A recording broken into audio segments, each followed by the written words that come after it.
Welcome to స్వతంత్ర నేను విజయ్ కాంగ్రెస్ జాతీయ అధ్యక్షులు మల్లికార్జున ఖార్గే మీడియాతో మాట్లాడుతున్నారు ఇప్పుడు లైవ్ చూద్దాం हर चीज बात करते हैं यहाँ कांग्रेस मजबूत है कांग्रेस काम कर रही है Congress is delivering the goods अपने जितने भी प्रॉमिसेस है गारंटीज है वो इम्प्लीमेंट कर रहे हैं ये सरकार 5 साल चलेगी कोई इसको हिलाने की कोशिश करे वही खत्म हो जाएंगे लेकिन सरकार ठीक रहेगी Sir, next. Sir, this is Ujjwal from PTI, Thank you. sir. Ujjwal. Sir, this is Ujjwal from PTI. Just here, sir. Just two short questions, sir. Today, the National Commission for Women had issued a statement saying that there was no complaint from a single woman in the Prajwal Revana case. Do you think there is a suppression of victims here? And the second question is, sir, here in Telangana, the Congress party is hoping to implement, if coming to power, it will hope to implement all the AP Reorganization Act provisions. But Telangana is also requesting for 50% water share. And you also have to do justice for AP as well. How will you go about it? The matter is in the Supreme Court and the local leaders are capable to solve such questions. And another thing is that when our SIT is sitting, I already told my sister who asked this question, the SIT will solve the problem and I don't want to comment on that. Thank you.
Nirmal జిల్లా బైన్సాలో BRS working president కేటీఆర్పై జరిగిన దాడి కేసులో 23 మందిని పోలీసులు arrest చేశారు వారిపై పలు సెక్షన్ల కింద కేసులు నమోదు చేశారు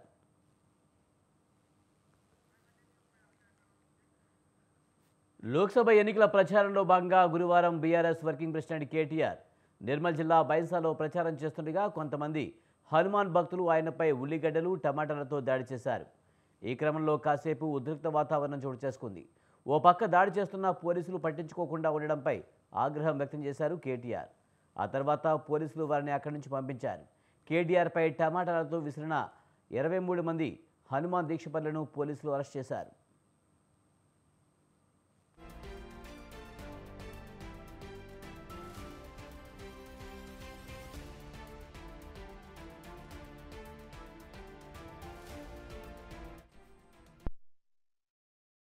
దారితీసిన సంఘటన బట్టి మేము కేసు బుక్ చేయడం జరిగింది దాంట్లో 23 మందిని అరెస్ట్ చేయడం జరిగింది వీడియో ఫుటేజ్ ద్వారా వాళ్ళని ఐడెంటిఫై చేసి వారి మీద అరెస్ట్ చేయడం జరిగింది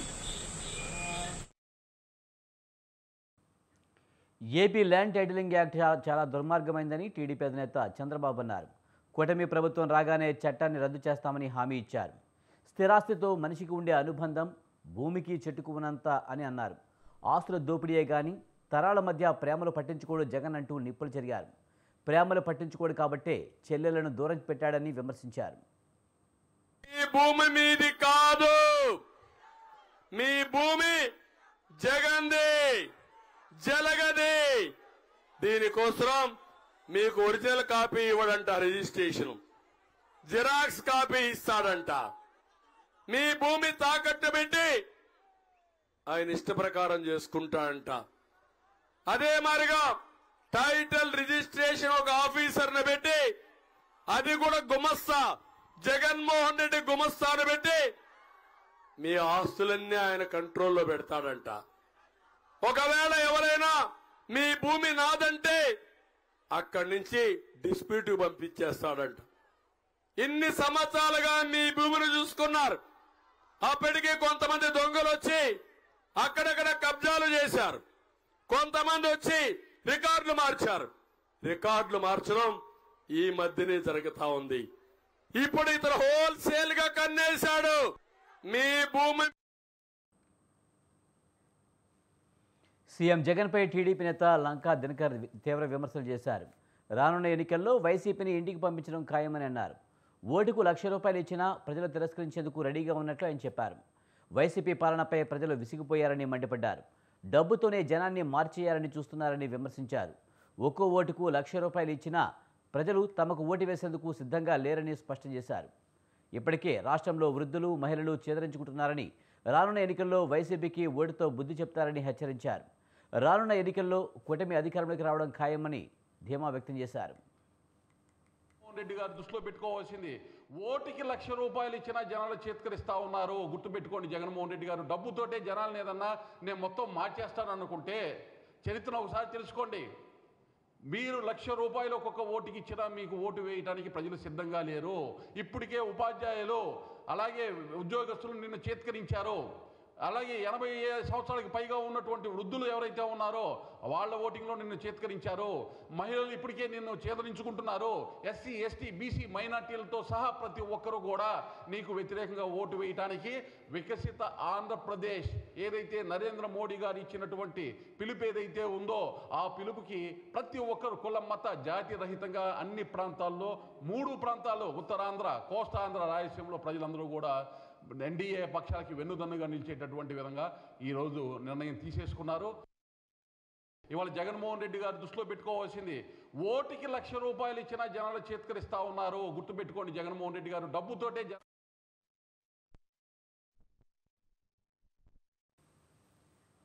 ఎన్నికల వేళ వైసీపీకి షాక్ తగిలింది. కర్నూలు జిల్లా ఎమ్మిగనూరు వైసీపీ నేత బొట్టా రంగయ్య రాజీనామా చేశారు.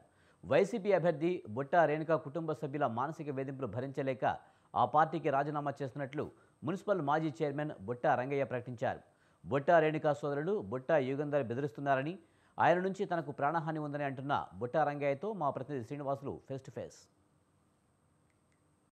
ఎమ్మిగనూరు వైసీపీ అభ్యర్థి బుట్టా రేణుక కుటుంబ సభ్యుల వలన ఆ పార్టీ నేతలు తీవ్ర ఇబ్బందులు ఎదుర్కొంటున్నారు.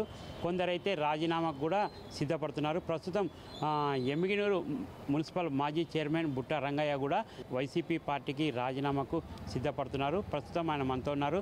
వైసీపీ పార్టీలో మీరు గత కొన్ని సంవత్సరాలుగా సేవలు అందిస్తూ ఎన్నికల టైంలో బుట్టా రేణుకమ్మ పోటీ అదే సామాజిక వర్గం, మీ సామాజిక వర్గం నుంచే పోటీ చేస్తున్న ఆమెని గెలిపించాల్సింది పోయి ఎందుకు రాజీనామా చేస్తున్నారు? రేణుకమ్మ గారు జనవరి 27, 2024 సంవత్సరంలో ఆమె ఎంట్రీ ఇచ్చింది. ఎమ్మెల్యే అభ్యర్థిగా టికెట్ తీసుకుని రావడం జరిగింది. మేమంతా కలలు కన్నాం ఒకప్పుడు, రేణుకమ్మకి టికెట్ రావాలా, రేణుకమ్మ ఎమ్మెల్యే కావాలని. కానీ ఆ రోజు నుంచి ఏప్రిల్ 20 వరకు నాతో అనేక రకాలుగా పార్టీ కార్యక్రమాలు చేసుకున్నారు. నేను చేసినాను. అనేక సమావేశాలు ఏర్పాటు చేసినాను. కుల సమీకరణ అనుకోండి, జన సమీకరణ అనుకోండి, పార్టీ ప్రచారం అనుకోండి, పార్టీ సభలు అనుకోండి, వ్యాపారస్తుల వర్తక సంఘాల మీటింగ్లు అనుకోండి, అనేక రకాలుగా నేను సేవ చేశాను. ఆ సేవ చేయించుకుని ఏప్రిల్ 22 నుంచి నన్ను బయటపెట్టారు. ఎందుకు బయటపెట్టారంటే, నువ్వు మైక్ మాట్లాడొద్దు, ప్రచారాలు చేయొద్దు, నువ్వు ప్రచారానికి పోవద్దు, మరి నువ్వు పార్టీలోకి ఎవరిని ఆహ్వానించొద్దు, వచ్చినా మేము పిలుచుకోము అని చెప్పి మాట్లాడుతూ, అలాగే తెలుగుదేశం వారితో జయనాశ్వరెడ్డితో 3 లక్షలు లంచం తీసుకున్నానని చెప్పి వాళ్ళు ఆరోపణలు చేస్తున్నారు. ఇలాంటి మానసికంగా వాళ్ళు నన్ను వేధిస్తున్నారు. నేను పార్టీ పుట్టినప్పటి నుంచి చెన్నకేశ్వరరెడ్డి గారి నాయకత్వంలో చెన్నకేశ్వరరెడ్డి దగ్గర 20 సంవత్సరాలు నేను పనిచేసినాను. ఈ రోజు వరకు కూడా వీళ్ళేదో బీసీ సామాజిక వర్గము, మహిళ, చేనేత కులానికి సంబంధించి వచ్చింది అని చెప్పి మేము సంబరపడి కాళ్ళు చేతులు కట్టుకుని వాళ్ళు పనిచేస్తే ఈరోజు నీకు చెడ్డ పేరు ఉంది అని చెప్పి సర్టిఫికేట్ ఇస్తారు.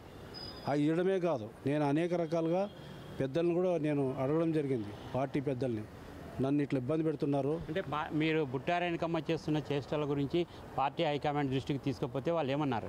పార్టీ హైకమాండ్కి రామ్ సుబ్బారెడ్డికి తెలియజేశాను, అబ్జర్వర్ మధుసూదన్కి తెలియజేశాను, ఇక్కడ జిల్లా అధ్యక్షురాలు సత్యనారాయణ గారికి తెలియజేశాను, రామయ్య గారికి చెప్పాను. కానీ వాళ్ళు కూడా ఫోన్లు చేసి లేకుంటే వచ్చి మాట్లాడితే వాళ్ళ మాట వినలేదు. నేను రంగయ్యని తీసుకునే ప్రసక్తే లేదు. రంగయ్యని తీసుకుంటే నేను ఉండను. రేణుకమ్మ గారికే చెప్పారు. రేణుకమ్మ గారు కూడా ఒక సందర్భంలో అడిగిందంట, ఉండలేనా అన్న అంటే, అమ్మ రేణుకమ్మ నువ్వు రంగయ్యని పెట్టుకో, నన్నైనా పెట్టుకో, ఆయన ఉంటే నేను ఉన్నానని చెప్పి ఆయన నిర్భయంగా చెప్పినాడు. మరి ఆమె ఎందుకు ఇబ్బంది పడుతుందో, ఆయన చేతిలో ఏముందో. ఇంకోటి మేము ఏమనుకుంటామంటే, రేపు రేణుకమ్మ ఎమ్మెల్యే అయితే ఎమ్మెల్యే రేణుకమ్మ కాదు, మొత్తం యుగంధర్ అనే వ్యక్తి ఆయన ఒక సైకో, ఆయనే నడిపిస్తున్నాడు.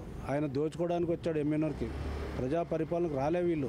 ఇదే విషయాన్ని కూడా గతంలో Kurnool YCP MP doctor Sanjeev Kumar కూడా చెప్పినట్లు గుర్తుకుంది. అంటే ఆమె కేవలం రుణమాఫీ కోసమే ఎన్నికలలో పోటీ చేస్తుంది అనేది కూడా ఆయన ఇదివరకే చెప్పారు. అది వాస్తవం అంటారా? ఫస్ట్లో ఆమె మీద ఉండే అభిమానంతో నేను సంజీవ్ కుమార్ గారు ఎమ్మెల్యేకి వచ్చి ఆమె మీద ఆరోపణలు చేశాడు. నేను వెంటనే ఆమె మీద అభిమానంతో సంజీవ్ కుమార్ గారిని కూడా నేను ఆరోపణలు చేశాను. ఆ ఆరోపణలు ఈరోజు నేను ఆయనకు నిన్ననే మీడియా ద్వారా క్షమాపణ కూడా చెప్పడం జరిగింది. ఆయన చెప్పింది 100% నిజం. నాకు తెలియకుండా ఆమె మంచిది అనుకున్నాను, కానీ ఆమె అయితే మంచిది అనిపించడం లేదు.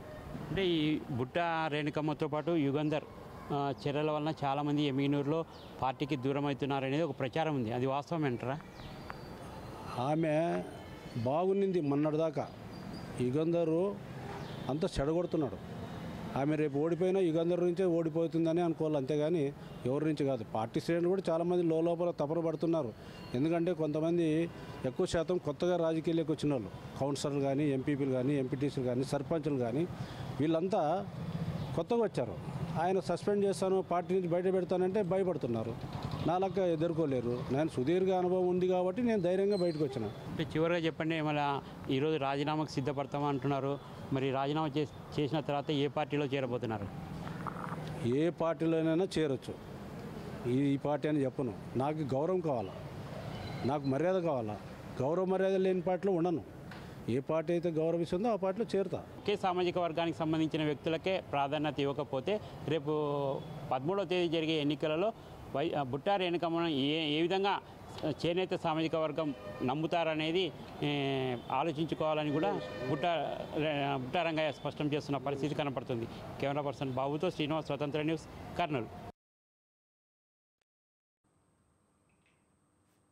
ఆంధ్ర క్రికెట్ అసోసియేషన్పై చిత్తూరు జిల్లా క్రికెట్ అసోసియేషన్ అధ్యక్షులు, ఆంధ్ర క్రికెట్ అసోసియేషన్ సభ్యులు సంచలన ఆరోపణ చేశారు. ఆంధ్ర క్రికెట్ అసోసియేషన్లో అన్ని అక్రమాలే జరిగాయన్నారు. 2022 నుంచి ఇప్పటి వరకు 200 కోట్ల అవినీతి జరిగినట్లు వివరించారు.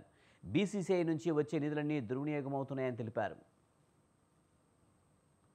ఇక ఏపీ సీఎం ఆడుదాం ఆంధ్ర అంటే విజయసాయిరెడ్డి అల్లుడు ఆడుదాం ఆంధ్ర అనకుండా దోచుతాం ఆంధ్ర అనేలా చేశారని మండిపడ్డారు. హనుమ విహారీ ఆంధ్ర క్రికెట్ అసోసియేషన్ నుంచి రిజైన్ చేసి వెళ్ళేలా చేశారని దుయ్యబట్టారు. అవినీతి చేసిన వారందరిపై ఏసీబీ కేసు పెట్టి వారి అంతు తెలుస్తామని హెచ్చరించారు అసోసియేషన్ సభ్యులు. రెడ్డి అల్లుడు పనాక శరత్చంద్రారెడ్డి అండ్ రోహిత్ రెడ్డి అన్నదమ్ములు ఇద్దరు అక్కడ ఆయన ఆడదామంటే ఇక్కడ మేము తిందామని చెప్పని మేస్తామని చెప్పని వచ్చారు. హనుమ విహారీ ఆయన ఎంతో ఇండియాకి ఎంతో సేవ చేశాడు. ఆంధ్ర క్రికెట్ అసోసియేషన్ కూడా ఎంతో సర్వీస్ చేశాడు. ఆయన రంజీ ట్రోఫీ టీంలో కెప్టెన్గా ఉండి, ఆ టీం కెప్టెన్గా ఉండి 15 మంది టీంతో ఆయన ఒక డ్రెస్సింగ్ రూమ్లో మీటింగ్ పెట్టుకుంటుంటే తిరుపతికి సంబంధించిన ఒక వ్యక్తి ఆ టీంలోకి వెళ్ళాడు. 2 వ్యక్తుల్ని ఆ టీంలోకి వేశారు. ఒకరు మన తిరుపతికి సంబంధించిన ఒక కుర్రోడు. ఆ అబ్బాయి 16th ప్లేయర్గా పెడితే వార్ రూమ్లో డిస్కస్ చేసుకుంటుంటే ఆ టీంలో ఆ అబ్బాయి ఇన్వాల్వ్ అయితే Hanuma Vihari you are not a team member అని చెప్పి బయటికి పంపించడం జరిగింది. అది అవమానంగా భావించి ఇవి బులెటిన్ విశేషాలు చూస్తూనే ఉండండి స్వతంత్ర.